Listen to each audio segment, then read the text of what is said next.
నమస్తే అన్న అందరికీ నమస్కారం.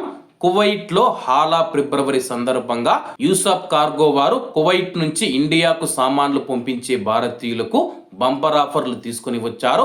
కువైట్లో ఏ కార్గో ఇవ్వని విధంగా యూసఫ్ కార్గో వారు ఆఫర్లు అందిస్తూ ఉన్నారు. ప్యాకింగ్ ఫ్రీ, ఎటువంటి పోర్ట్ ట్యాక్స్ కానీ, డాక్యుమెంటేషన్ ఛార్జీలు కానీ, ఇన్సూరెన్స్ ఛార్జీలు లేవు. మీరు మీ ఇంటికి పంపించే వస్తువులను జాగ్రత్తగా ప్యాకింగ్ చేసి మీ ఇంటికి చేరుస్తారు. మాలియా మరియు కైతాన్ ప్రాంతాలలో యూసఫ్ కార్గో ఉంది. ఏ కార్గో మరియు సి కార్గో కలదు. ఇంకెందుకు ఆలస్యం, స్క్రీన్ మీద కనపడే నెంబర్లకు వెంటనే సంప్రదించండి. నమస్తే అన్న అందరికీ నమస్కారం. కువైట్లో ఈ రోజు నుంచి రంజాన్ ఉపవాసాలు, పవిత్ర రంజాన్ మాసం ప్రారంభమైంది. ఈ నేపథ్యంలో రంజాన్ ఉపవాసాలు ఉండేవారికి, అలాగే కువైట్లో ఉన్న వైద్య నిపుణులు, అధికారులు ముఖ్య గమనిక, కీలకమైన సమాచారాన్ని అయితే అందించారన్నమాట.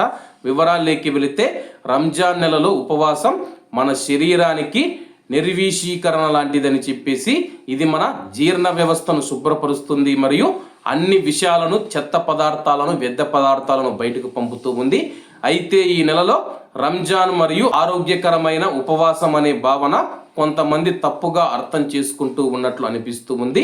వారు తినడం ప్రారంభించిన నిమిషం నుంచి ఆపే వరకు ఆహారాన్ని విపరీతంగా తీసుకుంటారు.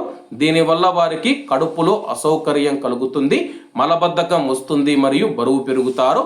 అలాగే ఒకేసారి ఎక్కువ మొత్తంలో ఆహారం తినడం వల్ల తలనొప్పి, అజీర్ణం, రిఫ్లెక్స్ మరియు నిద్ర లేకపోవడం కూడా జరుగుతూ ఉంది. రంజాన్ నెలలో మనం విపరీతంగా తినడం మానేయడం మరియు ఈ నెలలో ఆరోగ్యకరమైన ఆహార విధానాన్ని ఎలా అనుసరించాలని చెప్పేసి వైద్య నిపుణులు తెలిపారు.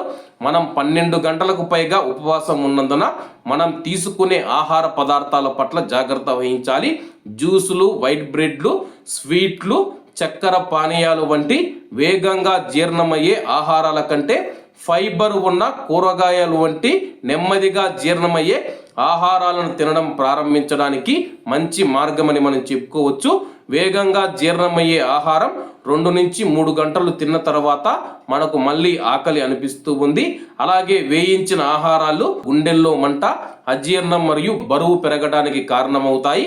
కాబట్టి రంజాన్ నెలలో మనం ఎందుకు సులభంగా బరువు పెరుగుతామంటే, మనం ఆహార పరిమాణాలు మునపటిలాగే ఉంటాయి కాబట్టి మనమైతే బరువు పెరుగుతాము.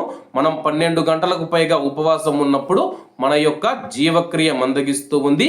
ఈ 12 గంటల ఉపవాసం తర్వాత ఆహారాన్ని ఎక్కువగా తినడం వల్ల బరువు పెరుగుతాం. కాబట్టి ఒకేసారి పెద్ద మొత్తంలో ఎవరు అన్నం తినవద్దని చెప్పేసి మన శరీరం ఇకపైన తగినంత క్యాలరీలను బర్న్ చేయడం లేదు. మన జీవనక్రియ చాలా తక్కువగా ఉంటుంది. కాబట్టి కువైట్లో ఉన్న మన భారతీయులు ఎవరైతే ఉన్నారో, ముస్లిం సోదరులు, మీరు ఒకవేళ రంజాన్ ఉపవాసం ఉంటే కానీ, వేయించినవి కానీ, లేకపోతే చక్కెర పానీయాలు కానీ, లేకపోతే వైట్ బ్రెడ్లు కానీ, ఏదైనా సరే కానీ మన శరీరానికి తొందరగా అరిగిపోయే ఆహారాన్ని తీసుకోకుండా ఫైబర్ ఆహారం ఉన్న కూరగాయలు, పండ్లు ఎక్కువగా తీసుకోవాలని చెప్పేసి వైద్య నిపుణులు సూచిస్తూ ఉన్నారు.